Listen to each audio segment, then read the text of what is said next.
I'd like to welcome you to our second in the online legislative coffee series this morning. We believe that involvement in our democracy begins with involvement in local and state politics. So thank you so much for giving up time on your Saturday morning. And thank you to our legislators for being here on a Saturday morning. You know, it's a snowy day, but maybe there's something else that they would like to be doing. I don't know. And we'd also like to invite you to our future legislative coffees. I personally attend every coffee and I learned something at every single one of them. I believe that you would as well, whether or not your particular legislator is there. We'd also like to invite you to attend the League's 2022 annual meeting, Restoring Our Faith in Democracy, on March 5th. We're going to provide the registration links for all of these in the chat. And then just a couple more bits of housekeeping and I'll stop talking, I promise. We recommend that you view today's program in speaker view. That will spotlight all of the speakers today for you. You'll have the best experience that way. It's in the upper right-hand corner. And we're also offering closed captioning for this program, so you can turn that on if you'd like. If you need help getting closed captioning on, message Michelle or Brent and they can help you. All questions should be submitted via the link form in the chat. If you send them to me, I may miss them. I'm kind of going back and forth doing lots of things. So please be sure to submit via the question form in the chat. Also, if you can, write your question in the form of a question. That helps us understand exactly what you're asking and it makes it more likely that we will read your question. And then we also give preference if we see duplicate questions or multiples of questions on the same issue, because we believe that more people want to hear back those questions. I included in your registry or in the Zoom link email all of the contact information for everyone speaking today, as well as all of the legislators that are speaking at the legislative coffees. So if we don't get to your question or you hear something that you're concerned about or want more information about, follow up. We encourage you to do that. Doesn't just stop with today. So we're going to begin with 3 minutes from each legislator to discuss their committee work or anything else that they would like to share about what's going on in Topeka. I'll have each legislator begin by introducing themselves, identifying their district. Our timekeeper, Karen, she's here to help keep us all on track. She'll hold up when we're getting close to time. And with that, is there a representative that wants to begin? All right, Senator as well. I guess we only have one representative. All right. I'll go ahead and go. Good morning, everybody. I'm State Senator Cindy Holscher. I represent District 8, which is Overland Park. It goes from Flum to Metcalf, and then on the northern side, 91st Street down to 131st on the south end. Very happy to be with you this morning. I saw some of you yesterday at the press conference. So good job making the rounds this weekend. In terms of committee work, as Ashley pointed out, I'm on 3 committees in the Senate: Public Health Care, Financial Institutions, and Insurance. That's one committee kind of grouped together. And then Fed and State. It's been a pretty busy session so far in terms of different business handled. I will tell you that I kind of, financial institutions, that is kind of the quiet committee. And honestly, with the number of things going on in Topeka, the quiet committee is a good thing because we're seeing a lot of concerning bills passing through healthcare. Fed and State, we haven't necessarily had a lot of bad bills, but there are a lot coming up that deal with elections and potentially suppressing the vote. So there's some concerning bills there. Additionally, while I don't serve on the Education Committee, that was pretty much the reason why I first ran for office. So I do quite a bit of work as far as trying to ensure that constituents and Kansans in general are aware of the bills that are being worked in those particular committees. And I think I have it over here on the counter. There's a whole page of very concerning bills relative to education. So it's very important that people are paying attention and taking action to let their legislators know how they feel about those bills. So that's about it for me. Again, thank you for joining in. Thanks for having me.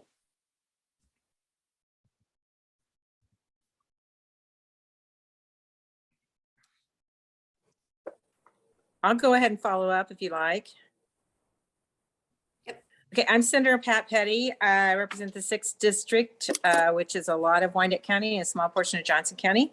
And I serve on public health and welfare. I actually should call it torturous public health and welfare this year, or we're not interested in public health and welfare. Maybe that'd be the better title, sorry. Ways and means and education. And as Senator Holscher said a moment ago, there is a lot of negativity in the Capitol this year.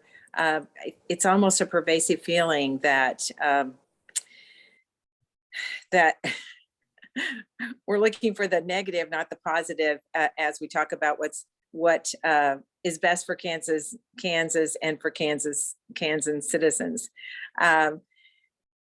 We are, of course, getting around very close to turnaround, which means that bills from the Senate should be going over to the House at the end of next week, and bills from the House should be coming to the Senate. Of course, you still have exempt committees on my side, Ways and Means, and Fed and State. So that means a lot of things are still live, even if they haven't moved along. Healthcare, the Health Committee has been very focused on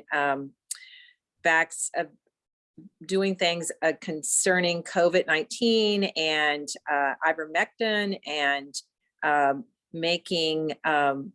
passing legislation concerning allowing physicians to prescribe, mainly because we have a physician, Senator Steffens, who is being investigated. He's told us this himself by the Board of Healing Arts, and he maintains it's because he prescribed ivermectin, but other sources say, oh, it's not quite the story.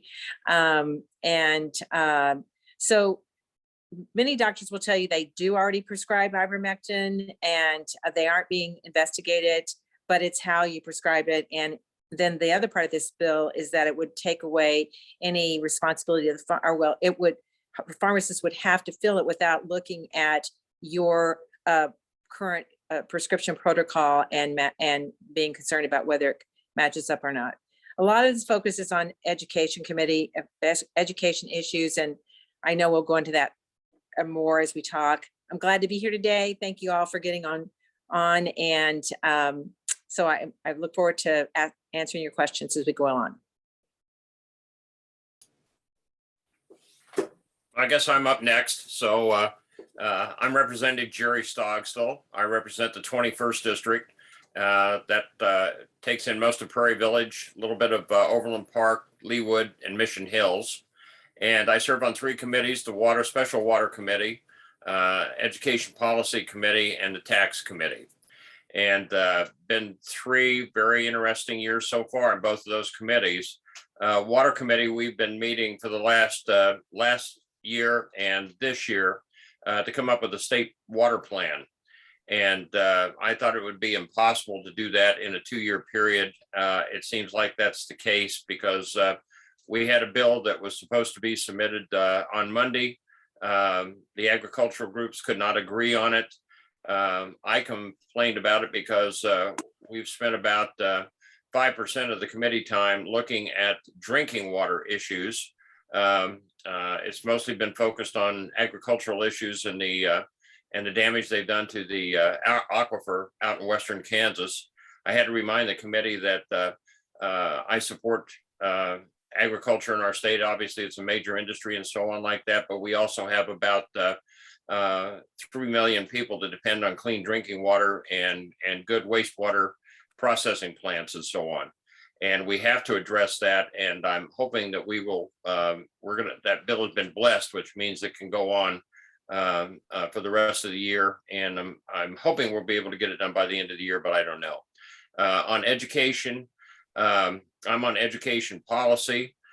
So very little being done in education policy this year. Most of the bills that should be in education policy have been assigned to K-12 budget in the House.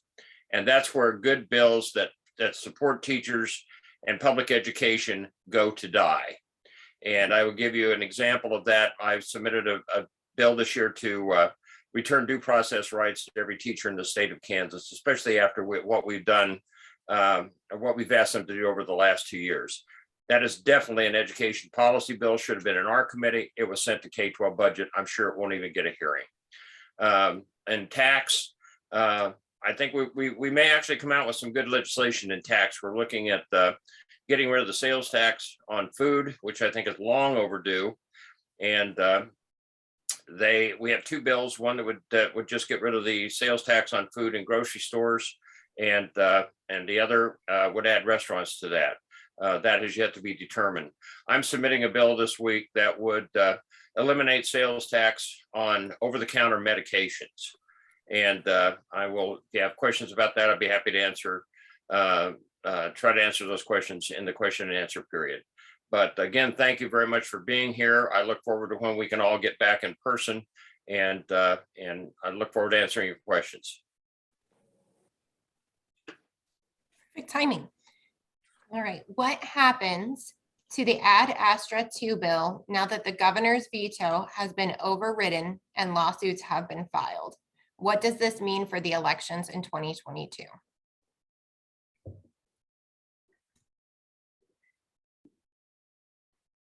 Essentially, now we wait because lawsuits have been filed.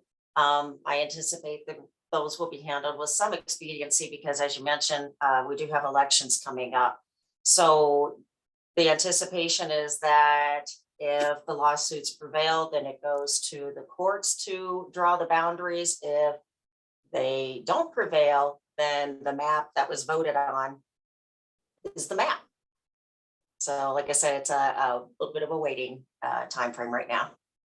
And of course, the Attorney General has just come forth, I think yesterday, saying that the lawsuits that have been filed are illegal. So that has to have a ruling on that, on his opinion, which is no surprise. There still is work going on the drawing of the Senate districts and the House districts.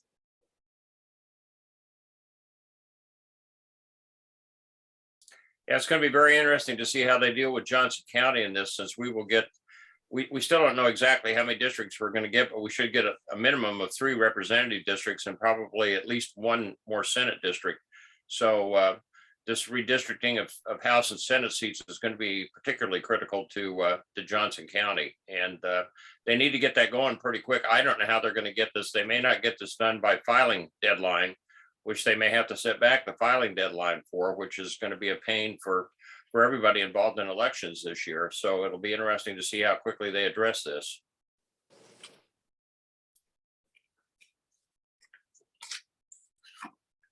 Next question.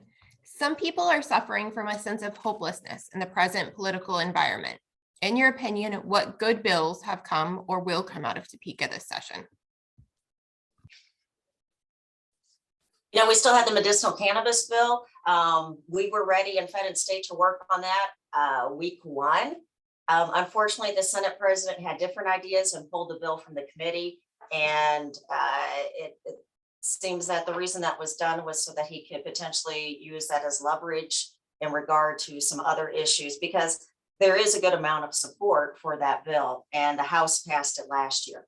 So the chairperson is committed to hearing that bill and working to get it through. So I guess in the meantime, you know, we're just trying to make sure that everything is the way it needs to be with that bill. So once we are finally able to have the hearing, we can proceed and move forward with it. You know, there are plenty of good bills out there that have been submitted by people like Representative Stogsdill, Senator Pettey. It's a matter of maybe people putting enough pressure on the chairs and leadership to get those bills heard. But like I said, medicinal cannabis is certainly one of them that is out there in the pipeline. Hopefully we'll see a few others come forward in a few other committees. I think the one thing to remember is that we do have a strong revenue. We do have a strong ending balance in our revenue stream. And so when in Ways and Means, we're actually looking at, well, one, paying off the layering payments to capers. So those capers retirees can feel even more, especially I'm talking about on the state employee side, which includes teachers, can feel even more confident about their retirement funds. So that's I know going to happen for sure. It's in both the House and the Senate. So, and more money going for different types of services, like our local health departments. They got more money last year and they hadn't received an increase for 20 years. And we are increasing again this year. So I think we can look from that perspective. My only concern is that some legislators, particularly on the Republican side, will want to encumber more, will want to spend more money than we can actually afford to spend if we want to have a strong ending balance. So that there are some good things that are being funded in Ways and Means, but of course that still has to go through the whole process, going over to the House and the House budget coming to us as well, and then the mega budget. So that I would say that's a positive. Yeah, I think in the House, I think there are some potential for some good bills to come through. Again, the water bill, if we can focus both on our drinking water needs and our agricultural needs, I think we have the people in there that are really looking for solutions to this problem. And believe me, it's a major issue for the future of Kansas. So we'll see how that goes. I was also fairly happy to see we defeated the bill in the House, or at least it didn't get the 2/3 majority it needed for the constitutional amendment that basically would have, whoop, am I getting a stop? So, well, anyway, it's we had 5 representatives that voted against that constitutional amendment that basically would have turned over the ability to negate rules and regulations across the board in the state to the legislature. It's another grab for power by the ultra conservatives in the Kansas legislature and so on. And 5 people did come out and vote against it. And I kid them because I told them, I said, you guys are vampire moderates. You only come out at night. And they actually came out during the daytime on that particular bill. And I know that I have a lot of friends across the aisle are Republicans, and I know a lot of them hate what's going on as much as we do. So it's going to be interesting to see if they have the backbone to jump in on some of these issues this year. And again, out of tax, I think we've got a good chance of getting rid of the sales tax on food, especially in the grocery stores. And so I think there are some good things going. A lot of it just depends on whether these moderates will actually, have the guts to come out and vote for these issues in the session.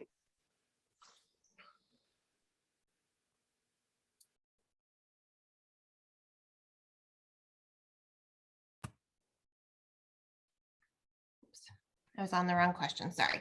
There are numerous bills that place a burden on our public schools, but fail to fund these additional requirements. How does the legislature expect the schools to comply with these extra demands? Well, I'm on education. I know Cindy had a rally yesterday, which I was unable to attend because I was in Topeka on Ways and Means. But the conservative Republicans think that schools have an abundance of money because of the federal funds that have come in and that they are receiving as they fill out their requests for them, but they also have to have actually done what they say they're going to do before they actually get those federal funds. So those federal funds have a defined requirements that they have to be, or areas that they have to be spent in. But they believe that they have all this abundance of money. So that means they don't really care about if there's any cost involved or if there's any work involved on the part of teachers. They are just using that now, what's become the big buzzword, transparency. And everything is about transparency. And so I would encourage you, anytime you hear someone use the word transparency, please become very defensive about what that word actually stands for, because it's just a code word for critical race theory. And instead of talking about critical race theory, we're going to say transparency. Yesterday, we had, no, the day before, we had a hearing in Senate Ed concerning SB 393 and SB 363. One deals specifically with technology, one deals with everything that anybody would teach in their classroom. And actually the person that brought in the bill, Senator Tyson, who is the chair of tax, already is saying how she has amendments. She has amendments to take out the penalty clause in Senate Bill 393. She has an amendment so that you don't have to list everything for the whole year. She's, I think, wanting to do it by semester. The reality is that this information is already available, and it's available from teacher to parent, which it should be the way it's available.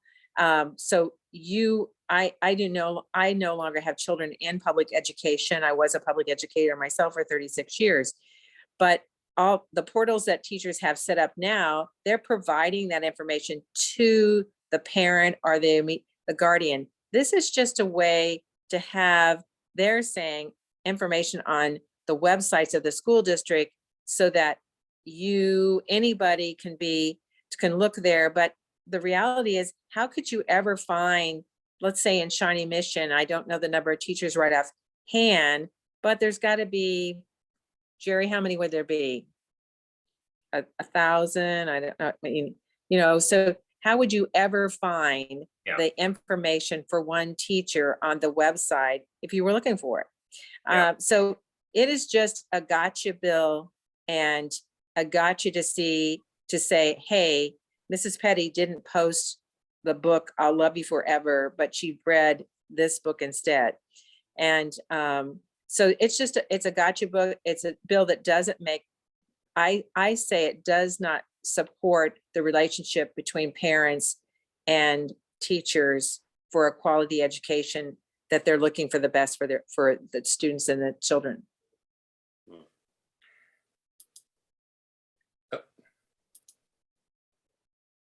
Yeah, I would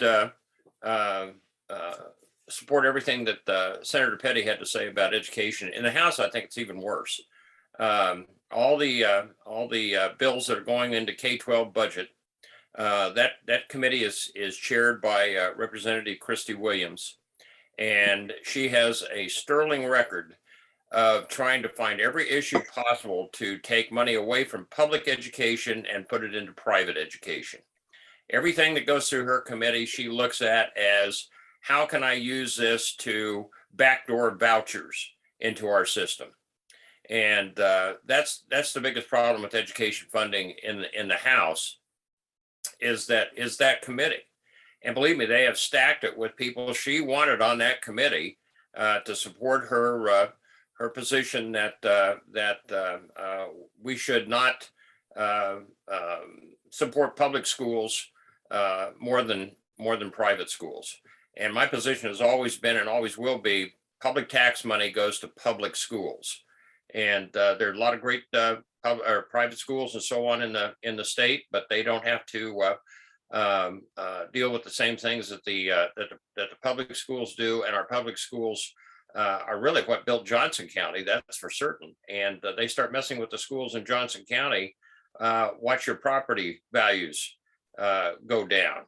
So it's an extremely critical issue. And until we can get I think another chairperson for K-12 budget over there, it's going to be just a dogfight every year to get the money that's necessary to run our public schools effectively.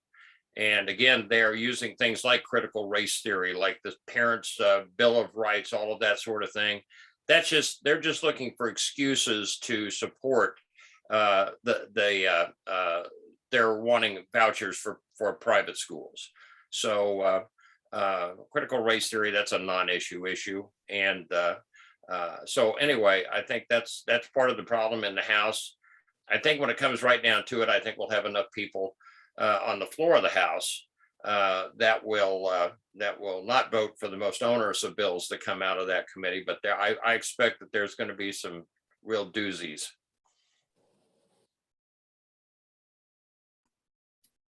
The archery targets at the Prairie Center Archery Range are in disrepair. The field archery course needs to be updated and repaired. The archery range is in Olathe, Kansas, and is part of the Kansas State Park System. When can we expect repairs and updates to be made?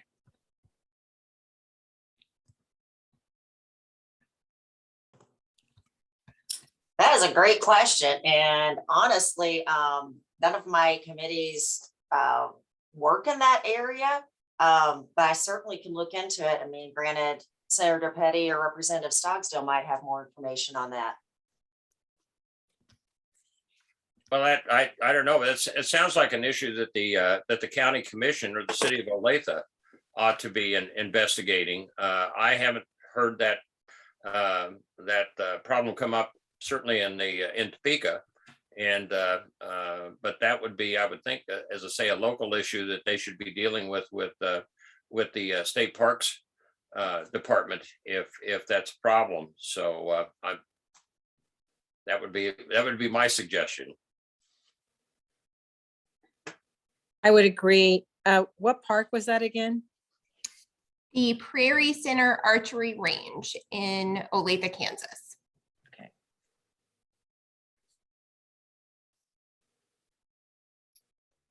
Right. Shouldn't cities be able to regulate the use of single-use plastic bags? I have a view of a white plastic bag caught in the top of a tall tree along Indian Creek Parkway that no one will ever be able to reach. You know, that seems to be an ongoing battle when the legislature says, oh, we need local control. And then all of a sudden, oh, no, we don't. And we as the legislature want to take control of things. I do very much believe in local control and allowing cities and counties to take action as needed. But you likely have seen a bill in the legislature that kind of oversteps those boundaries. And like I said, that is quite frequent. The legislature is all for local control until it isn't. Yeah, I think there is a bill specifically dealing with that this year. I don't know where it's at this time, but having been a commissioner with Unified Government appointed County, Kansas, I totally agree. We need to let the locally elected city officials make the decisions that best fit their community. And if plastic bags is something that Prairie Village or Roland Park or the Unified Government wants to have no longer in their community because of the waste, then they're making the decisions that they think best fit their citizens. I think that that is the problem. I think Senators Pettey and Holscher and I, we agree that local control means actually local control by our counties and cities and so on. But in Topeka, local control means whatever we want to have done in the legislature. So there's a difference of opinion of how you define local control in Topeka, believe me. And they might want to contact, actually on this issue, they might want to contact Representative Shue. He's kind of our environmental expert up there. And I know he's very interested in these problems. So I would certainly encourage the person who asked that question, if they want to continue with that, to contact Representative Shue.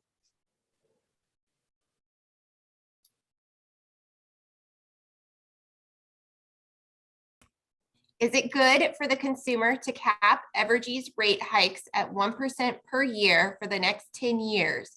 What is the possible fallout, and why would you target only one electric utility?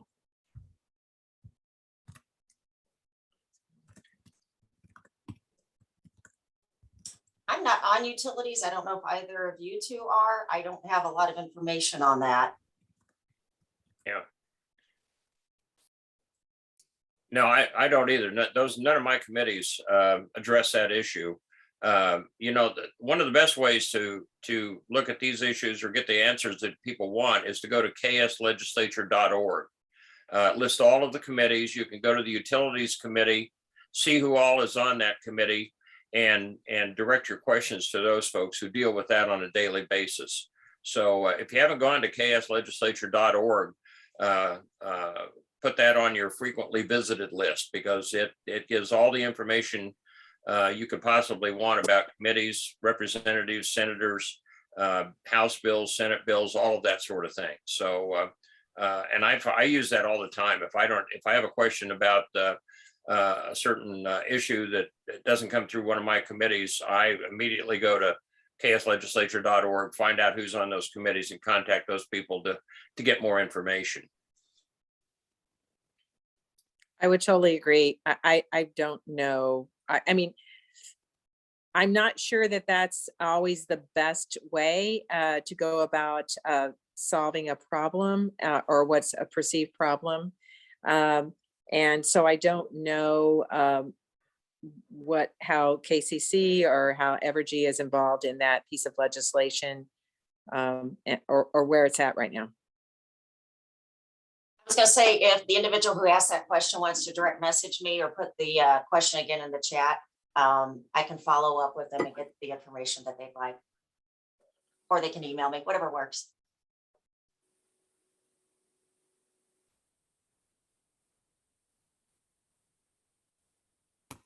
I'm worried about the large numbers of teachers leaving education. What can parents like me do to support teachers through the legislative policy? I think that's probably should be one of our biggest concerns, not only about teachers, but administrators as well. A superintendent, and I represent part of the Bonner Springs Schools District. And as the superintendent there said to me, he feels like he's going to be the last man standing because of the number of superintendents that are leaving this year. And we know that our districts can't be successful if we don't have good leadership, starting at the superintendent's office and principals and into our classrooms. So that's absolutely right. This, I made a list of bills. The American Civics is back. There's one out for attending any school district, one about sports, allowing any child to participate in sports, even if they don't go to school in the public school districts. We do have a process, or the Kansas Association, the Kansas, in Kansas, the regulatory board for our activities, our sports activities already has a process in place. This would do away with that. The student savings account, so that you can take your money wherever you want to go. The Senate Bill 393, the posting one, that's one that really teachers should and parents should be saying, this isn't going to provide me with any more information that I already have. And two, it's putting an extra burden on our educators. I've had principals say to me, and superintendents, both of the one from Bonner as well as the one from Spring Hill, saying anything that's going to put more of a burden on our teachers. He said, there's no way we should be supporting that because they're just going to leave. Or as the one from Bonner said, they're just going to go to Missouri because they can.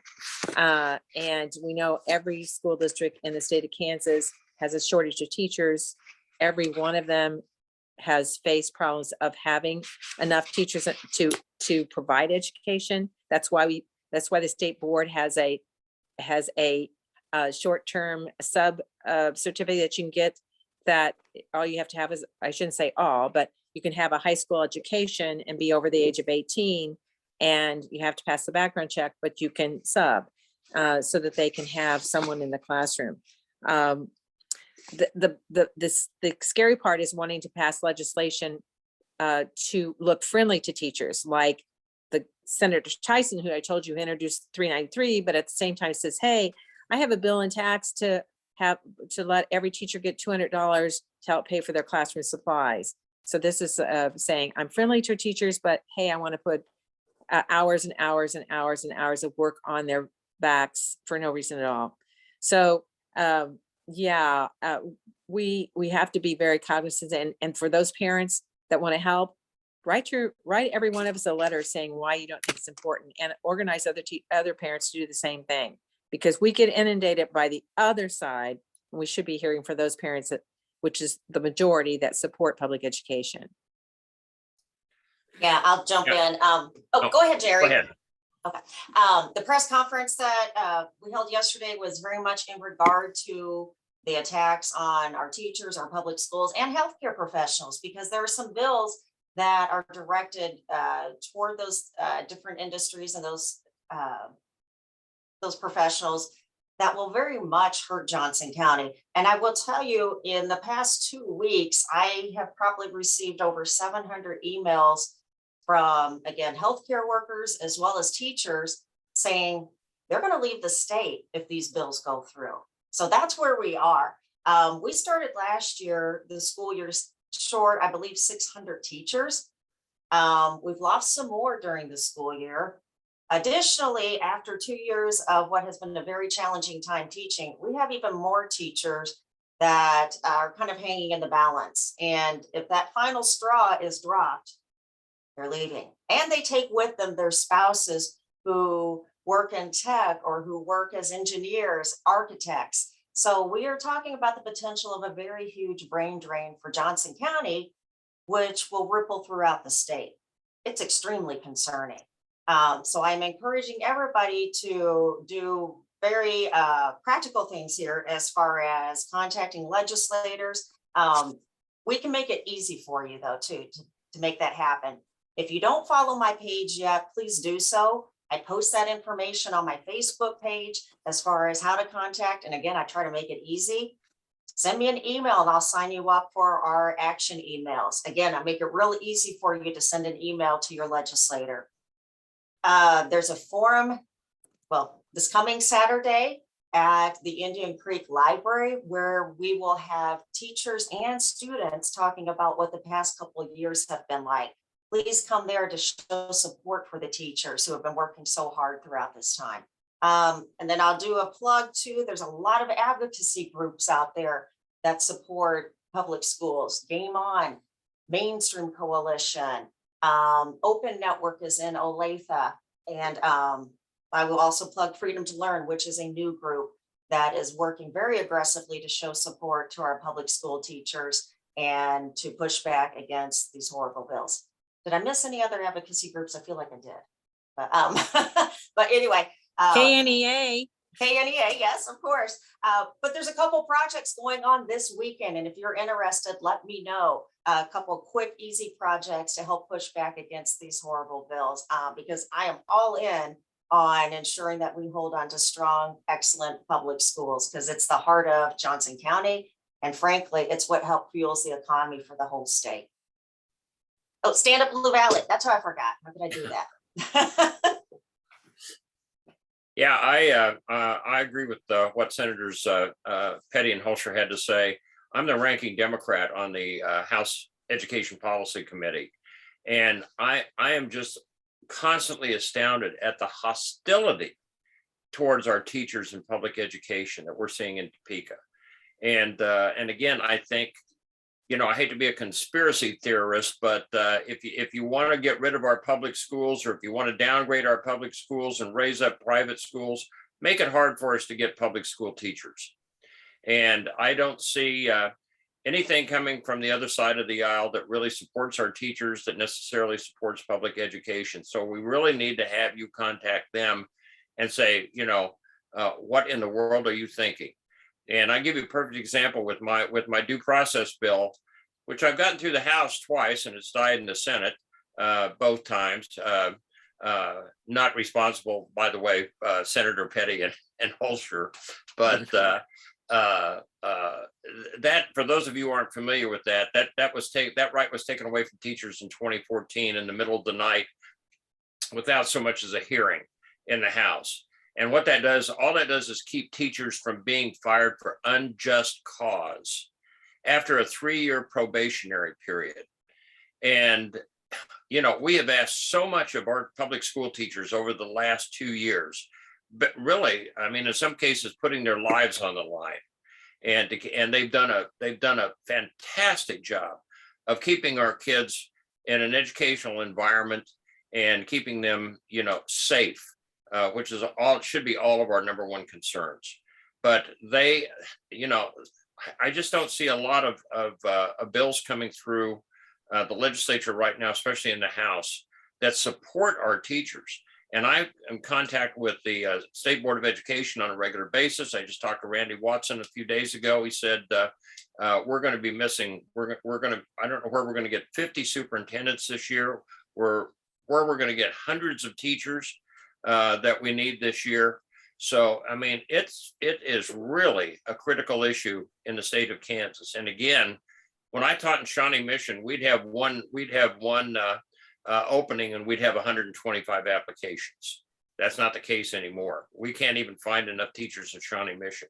And then they push things like computer science. They want to make unrealistic demands on our teachers in computer science. We can't even find those teachers to teach those classes. They know that, and yet they still push that kind of legislation. So it's something we're going to have to look at very, very carefully, and it should be a super issue in the elections in November. I'm going to jump back in. One thing I forgot, the most important thing we can be doing right now legislatively is passing bills that help attract and retain teachers. And just as even more reasoning, like I said, we have the potential of teachers leaving. But if you look at the numbers in terms of how many college students are enrolled in teaching as a profession to get their teaching degree, those numbers are down. In fact, the 2+2 program that starts in Johnson County Community College, kids go 2 years there, then 2 years through ESU to get their degree, is down to 12 students this May. That's a concern. So again, like I said, we need aggressive plans to attract and retain teachers right away, and that's where the legislature should be putting its focus.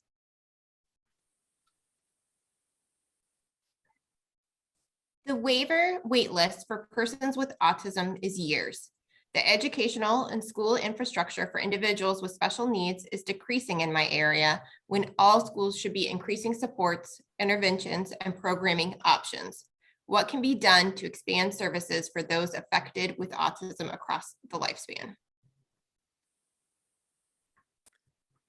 So there has been legislation that's been passed to increase in-service education dealing with autism. There is funding for a statewide autism coordinator in Ways and Means this year. I think there has been a number of efforts that have been put forward to, one, try to offer those identify children along the autism spectrum and offer them services earlier. So for that parent or grandparent that's asking that question, which I'm sure you've already done, just continue to be the advocate and work with your school district to get those services. Yeah, I would mention too, and Senator Pettey probably knows this number better than I do. Are we at around 80% special ed funding? That seems to be an area that continually doesn't get the full amount of funding, which then means that on the local level, money has to be pulled from other areas. And the best way to ensure that those things happen is, again, putting pressure on the legislators to fully fund those areas. Right, we're not at 80%. We're in fact the State Board of Education did ask for an enhancement to bring us up to the 90% or 91% funding, and that was not included in the education funding package that came out of the Education Committee to go to the full Ways and Means. Yeah, and if I remember correctly, the legislature essentially picked the number that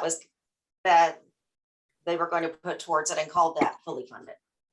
Right, and so that just means that it's being, to address that level, it's being paid out of this. The local school boards have to fill in that gap. Yeah.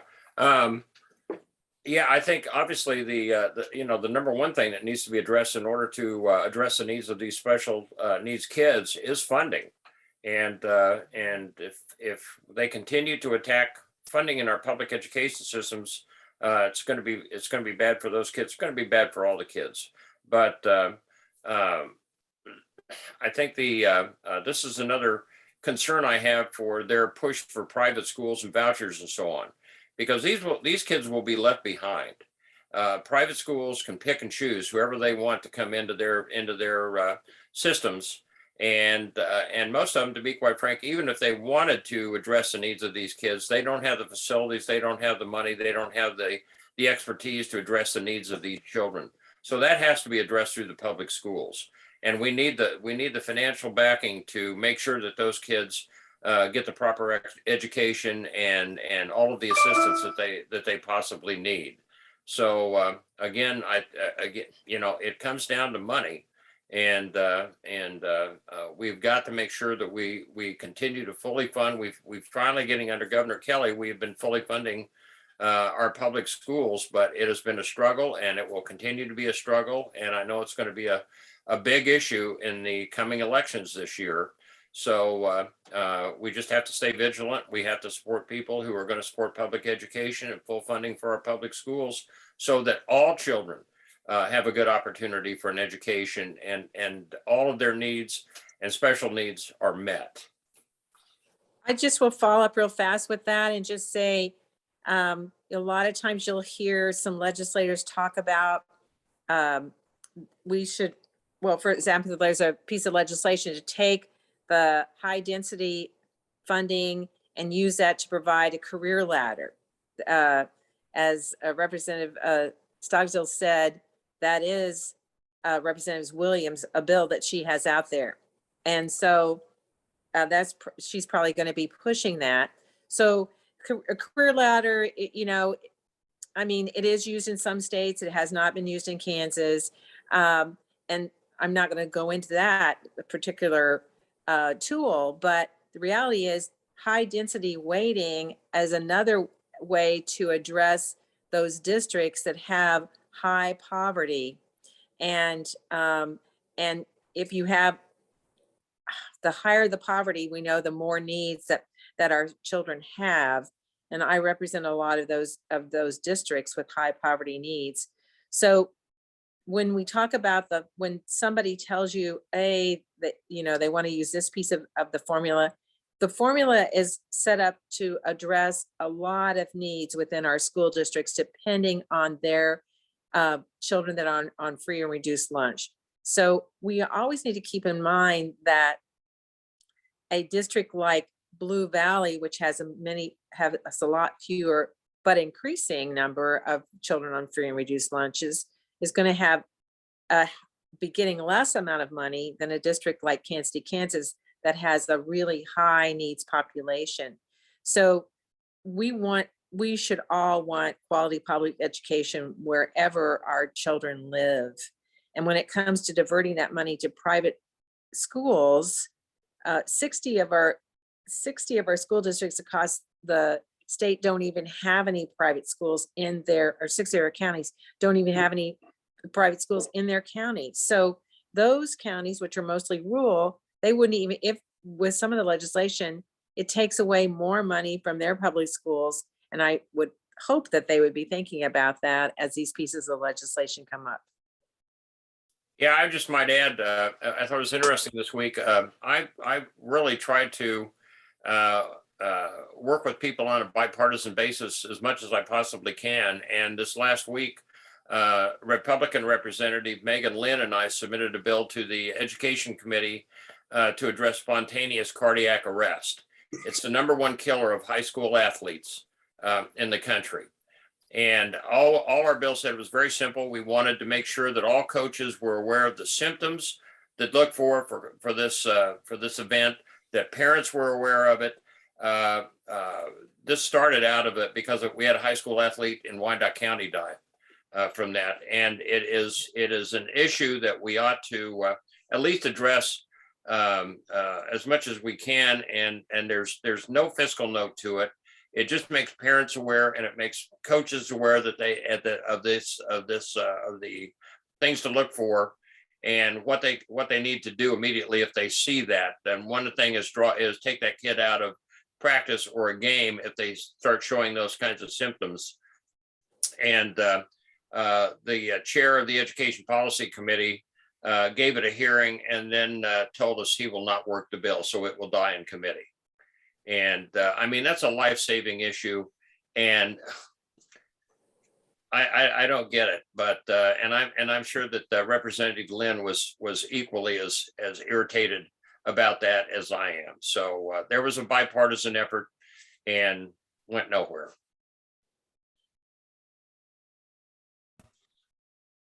Proposed Parents' Bill of Rights legislation opens the door for non-parents to contest what is being taught in Kansas public schools.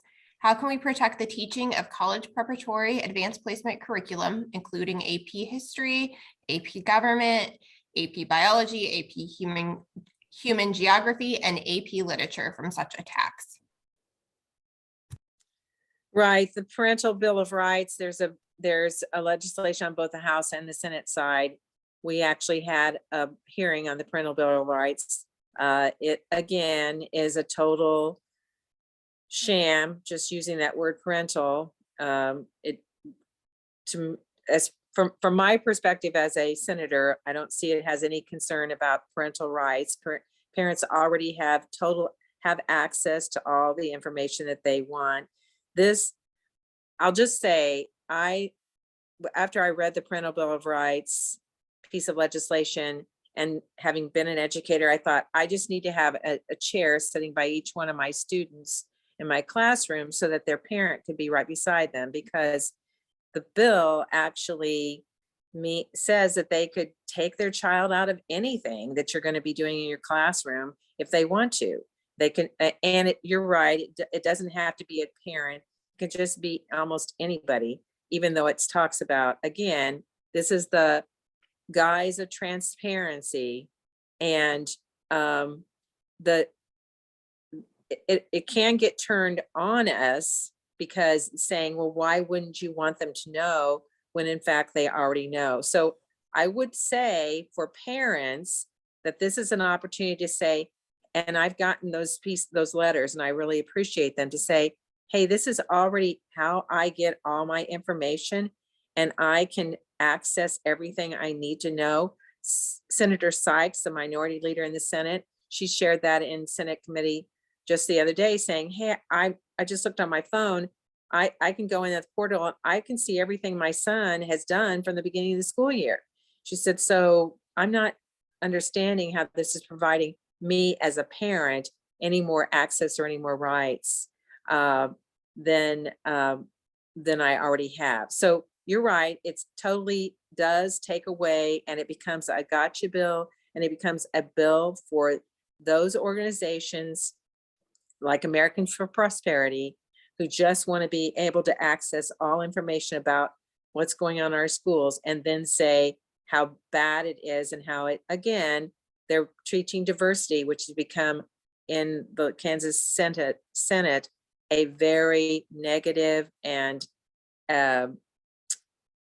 unacceptable word. Yeah. You know, there's a good point there too, in respect to, as a parent, I have 3 kids in school. My oldest just graduated, she's in college, but I can tell you, I have about 8 different ways I can get information on my kids, at least. I mean, there's various portals I can access through my phone or computer. There's parent-teacher conferences, there's email, there's also group chats. I mean, I can check their backpack. I can ask my kids. I mean, there literally are so many different ways I can get information. In fact, I would tell you lots of days, it's too much information. It's all over. You know, the negative actually in the whole situation, honestly, that really hasn't been talked about is the fact that, you know, with the usage of social media and with the usage of all of these different portals, your teachers are on 24/7. And there are parents who contact them at all hours, kids who contact. So as far as transparency and communication, I mean, it's there. And if there are parents who are indicating it's not, then I would question their ability to be able to maybe use a computer, or they're just their desire to get that information, because it is there. Yeah, this is just another attack on our public schools and our teachers. They're putting so much bureaucracy on our teachers and so on. I don't know how they find time to teach our children. This would be burdensome, not only for teachers, but for our school districts. They would be diverting resources and time and so on to putting all this stuff together and putting it online and all of that for basically just it'd be a redundancy in most cases. And again, it's time away from our kids. And we should be finding ways to make more time for our teachers to be with our kids, teaching our children and so on like that. This is a bill that, again, is just anti-public education, anti-school district, anti-teachers. So it's one of the most onerous bills that I've seen come through the legislature in 6 years. And we need to fight this tooth and nail. Yeah, and I'll just add that, remember that a little earlier, we talked about local control. And so you've just, all of you have had to vote in local elections for school boards. And we've seen people stay in there, be reelected. We've seen people that have been new people come on boards. So that's our local control. That's our decision-making body. And they should have, this bill really also goes after our local school districts, because it takes away their authority and their responsibility as well. So anybody, I mean, we should all be very concerned about that piece as well. Yeah, Pat made a really good point there, is that there's a lot of members of the legislature, both in the Senate and the House, that would like to put total control of education under the auspices of the legislature. They introduced a civics and financial literacy bill last year that had nothing to do with civics and financial literacy. It had taking away the power and the responsibilities of the State Board of Education and placing it with the legislature. Well, I'll tell you, if we put curriculum responsibilities and development and that sort of thing under the auspices of the Kansas Legislature, we are done. And I pointed out at the well last year, I said, we're elected to do certain things. The State Board of Education are elected by the same people to do certain things. Our local school boards are elected to do certain things. And it was just a pure power grab last year. And most of these, or a lot of these bills this year, are also just a power grab by the legislature to take over education decision-making in the state of Kansas. I'll just add one more piece on that. I know you want to get away from this, but it is probably the thing that's driving us all crazy that are for public education, is that it's another way for them to talk about that there really should not be any kind of the only person or persons that should have any say or control of their children's education are the parents. And I look at education as being a partnership, and I think our school districts do as well, that it's a partnership with parents. And we actually had a homeschool mother testify on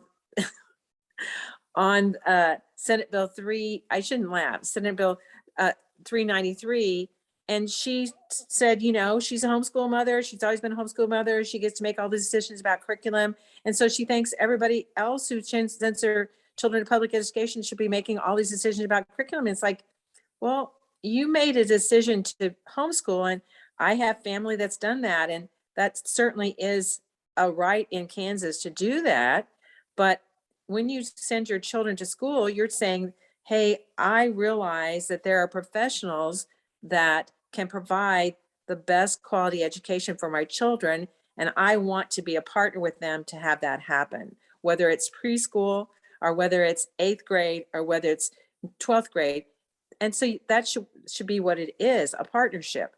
And both sides have to work at it, as we know, as Senator Holscher just mentioned. Sometimes there can be information overload, and parents can't always read every piece they want, but they know that education is still going on. So don't be deceived. This is an attack against any kind of government, and your local school districts, your local school boards are all a government entity. So again, it's the attack on that kind of structure that we have said in Kansas and in the United States that we support and that we think is good for our families and good for our state.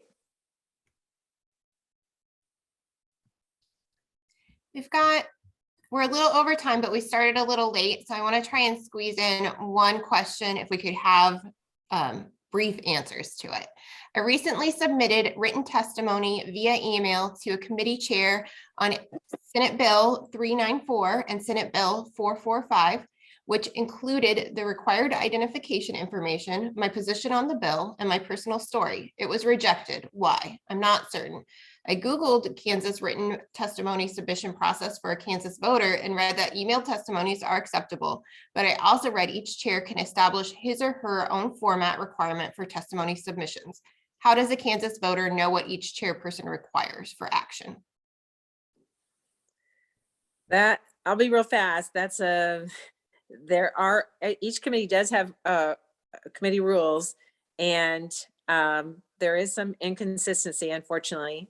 And sometimes, especially when there's bills like 393 and the Parental Bill of Rights that have a lot of interest, because I will just say, for example, the 393 and 363, when they had their hearing, there were 2 proponents and there were, I don't know, there were letters from over 50 opponents.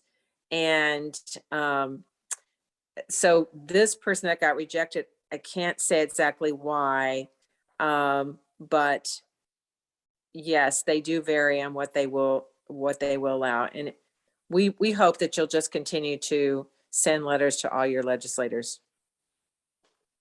Are you to know the rules?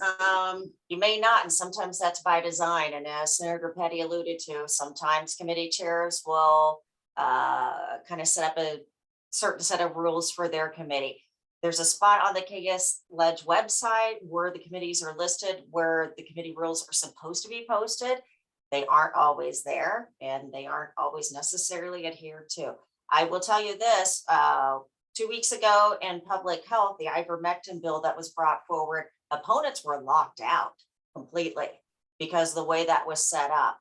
I continued to collect opponent testimony, and we've brought attention to that. And I am happy to do the same in that particular case. Contact me because that's wrong. Constituents and voters are supposed to have a voice in this process. And if you are getting locked out, we need to let that be made known. So like I said, yeah, contact me. If anybody else has had that happen, we will find a way to bring attention to your testimony. Yeah, I would just say the same thing applies in the House. There doesn't seem to be any rhyme or reason for committee rules. That it's pretty much up to the chair, and there certainly ought to be rules that everybody who wants to testify has an opportunity to do that, has input. If you can't get the response from the chair, if you can't get on it, contact the people on the committee and ask them to intervene on your behalf. So, but that is a problem, and we won't solve it as long as the present leadership is up there. So I'm sorry we went a little over time. Thank you so much to everyone that attended. Thank you to our legislators. We had some questions about who we invite to these. We invite every single Johnson County representative or senator, well, I should say any representative or senator with constituents in Johnson County. Some, like Senator Pettey, have outside of Johnson County as well. So that email goes out to every single one of the senators and representatives with constituents in Johnson County. I send out a confirmation to anyone that responds positive with the affirmative to the email, and then we send a calendar invite and confirm again. All right, thank you again. We are so happy that you attended. Thank you again for taking time out of your Saturday as well. Thanks for the opportunity. Everybody have a good weekend.